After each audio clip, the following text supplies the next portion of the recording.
40대 가장이 서울 강남 이 서초구에서 부인과 두 딸, 어린 딸을 살해하고 달아난 혐의를 받았습니다. 그런데 경북 문경에서 조금 전에 붙잡혔습니다.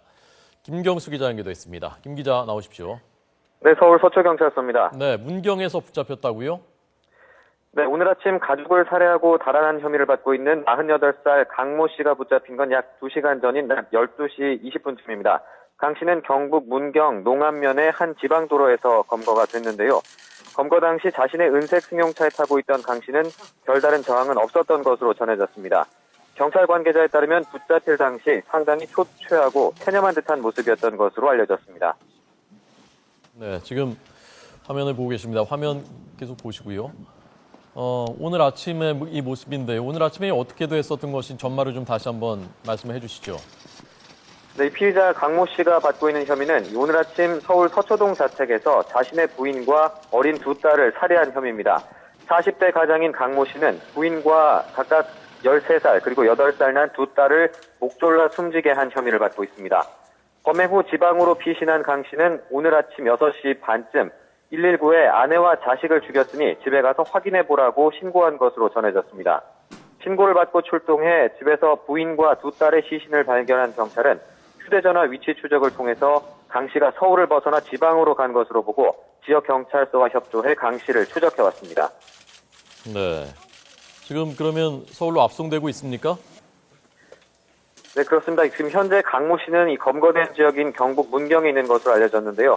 강 씨는 검거된 뒤에 이 병원에서 손목의 상처를 잠시 치료를 받고 문경 경찰서로 이동한 것으로 전해졌습니다. 이 손목의 상처가 이 검거 과정에서 생긴 건지 아니면 살해 과정에서 생긴 것인지는 아직 확인되지 않았습니다. 이후에 강 씨는 서울로 이송이 돼서 이곳 서울 서초경찰서에는 오후 4시 반과 5시 반 사이에 도착할 것으로 예상됩니다. 경찰은 강 씨를 상대로 정확한 범행 동기와 사건 경위를 집중 수사할 방침입니다. 네, 김 기자. 지금까지 네. 전혀 지금 왜 이런 일을 했는지 전혀 어떤 단서도 없는 상태인가요? 네, 아직까지는 범행 동기와 관련해서 정확한 범행 동기는 나오지가 않은 상황입니다. 생활고로 인한 것이라고 추정이 되고 있는 상황인데요. 네. 사건 현장에서 함께 발견된 이 메모 내용을 바탕으로 해서 생활고로 인한 것이 아닌지 추정만 되고 있는 상황입니다. 그 메모에 무슨 그런 것을 암시하는 내용이 있었습니까? 네, 그렇습니다. 이 생활고로 인해서 이런 범행을 저지른 것은 아닌지 추정해 볼 수 있는 내용이 있었는데요. 하지만 네. 아직까지는 단정할 수 없는 상황입니다. 이 경찰이 이 피해자 강 씨를 상대로 정확하게 조사를 해봐야 범행 동기가 나올 것으로 현재까지는 예상이 됩니다. 예, 저희가 서울 강남이구 서초구의 그 아파트라고 하는데요. 생활 형편이 어느 정도 어려웠는지 그 부분에 대해서도 지금 파악되는 것이 있습니까?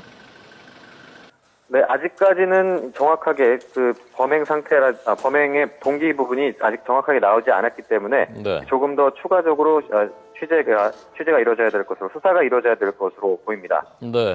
자, 4시 반에 도착한다고 하고요. 4시 반 도착 전이라도 추가로 취재되는 게 있으면 다시 알려주시기 바랍니다. 네, 알겠습니다. 예, 김경수 기자였습니다.